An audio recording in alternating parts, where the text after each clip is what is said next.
Hi, I'm Dan Hilton, Research Manager with HousingLink, and welcome to another HousingLink rental housing data webinar, this one on N.O.A.H rental supply. HousingLink is a Minneapolis-based nonprofit with a mission of improving people's lives through information expanding their affordable rental choices. And a lot of people know about us by virtue of resources we provide for people looking for an affordable place to live and for housing professionals who serve them. But HousingLink also has a research arm that provides data, analytics, and expertise to Minnesota's affordable housing sector. You can visit the URL link that you see right here on the screen and see some of the resources we have to offer. But that research function is what I'm here representing today. So the topic I want to talk about today is the supply of N.O.A.H rental. That's N-O-A-H rental, or naturally occurring affordable housing. And it refers to housing that is affordable not by virtue of any sort of public funding or subsidy, but just because of the natural workings of the market. The reasons a rental property could be naturally affordable are many. They could be older, with fewer amenities, and or be located in areas that aren't yet seeing a lot of investment interest driving up property values. But whatever the case may be, they're often targets for developers with an interest in buying them, remodeling them, and doing what's called repositioning, or putting them back out on the market at a higher price point, maybe even as luxury units. And obviously, cities and affordable housing advocates see that as a threat to affordable housing supply, so there's a great interest in tracking the supply of N.O.A.H. And to track supply of N.O.A.H, you need to identify what a N.O.A.H unit is. Now, there's no industry-wide agreed upon definition of what defines a N.O.A.H property. If you want to get really technical and the data was readily available and complete, which in the world of research is rarely the case, you could probably construct a definition that included the age of a building, or at least the age since a property's last significant remodel, and then maybe take into account amenities and rent per square foot or something like that. But what's a lot easier is to say, hey, we can define what we think an affordable private market rent is. And if we can remove known subsidized units, we can just look at instances where rents are below that amount. I mean, that's pretty much literally the definition of N.O.A.H, which is about affordability in the private market.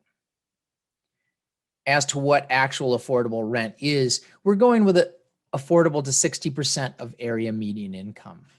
This is the part that's perhaps a bit arbitrary, but as I said, there's no industry agreed upon definition for affordable.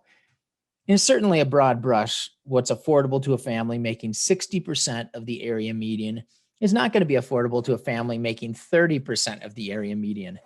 The reason we chose 60% is that it represents an upper limit of affordability for the vast majority of publicly funded rental housing programs, including the low-income housing tax credit program, which is the primary vehicle for creating publicly funded housing in today's market.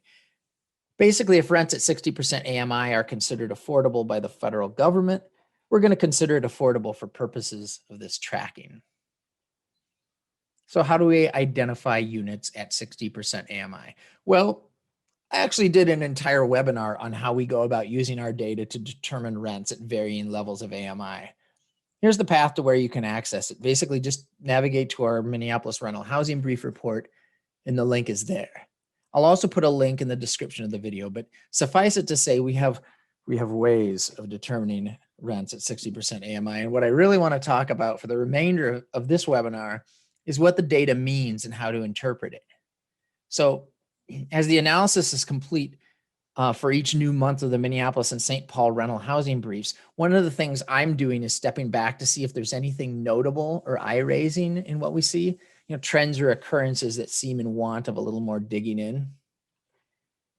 And one of the things I saw for May 2021, and I'm going to date this webinar as time goes on, time lock it in May of 2021, but one of the things when I saw when I looked at this data was a very stark increase in the number of N.O.A.H listings year over year, particularly in 1 and 2 bedroom rentals.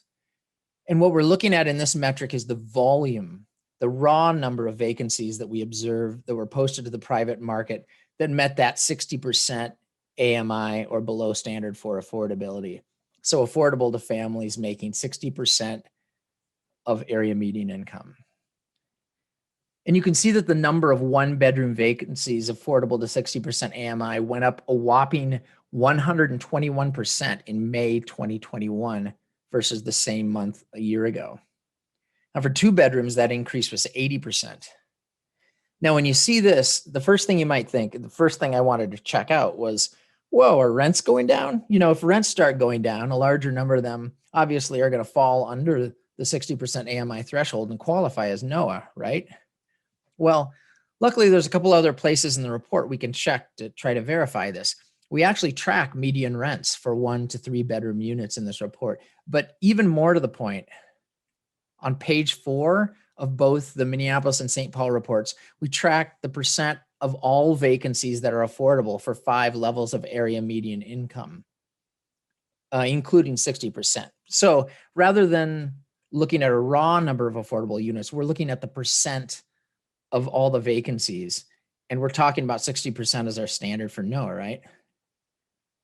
So the percent of all observed vacancies affordable to 60%, that same period, May 2020 to May 2021, went up a mere 1%. So how does that square with a stat we were just seeing that showed the dramatic increase in 1 and 2 bedroom affordable rents? The number of affordable vacancies is going up, but there's not much change in the percent of the market that's affordable.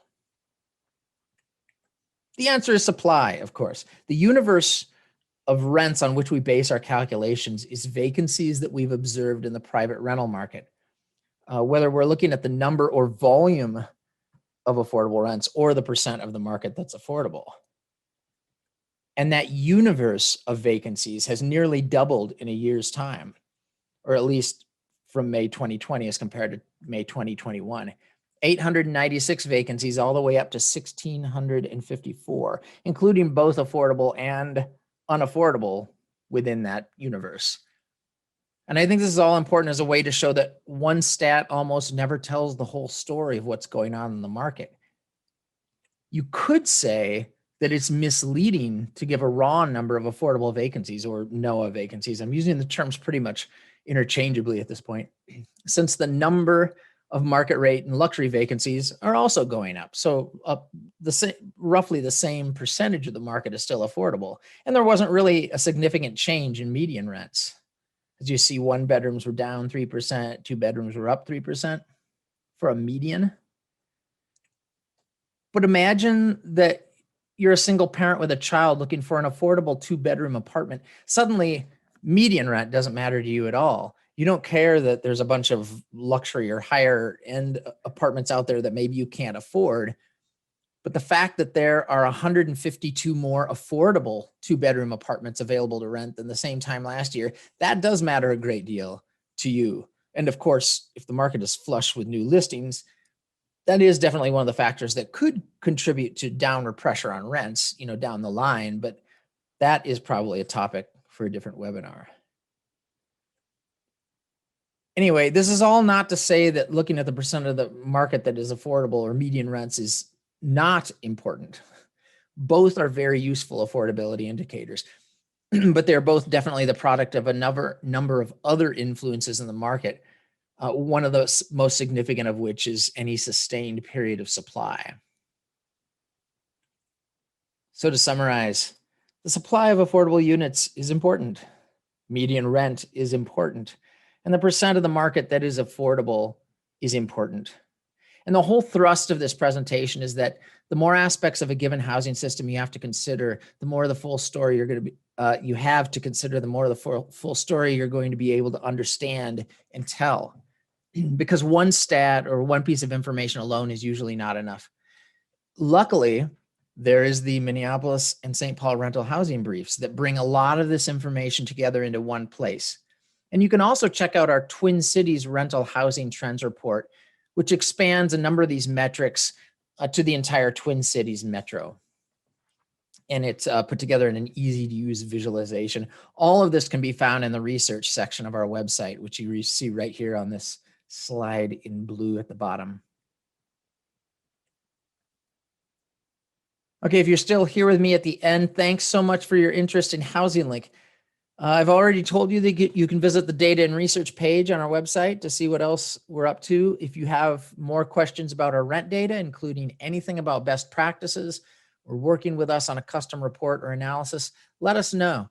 You can explore other current and past projects as well as sign up for updates when we publish our new work right on the research in the research section of our website. Thanks for watching.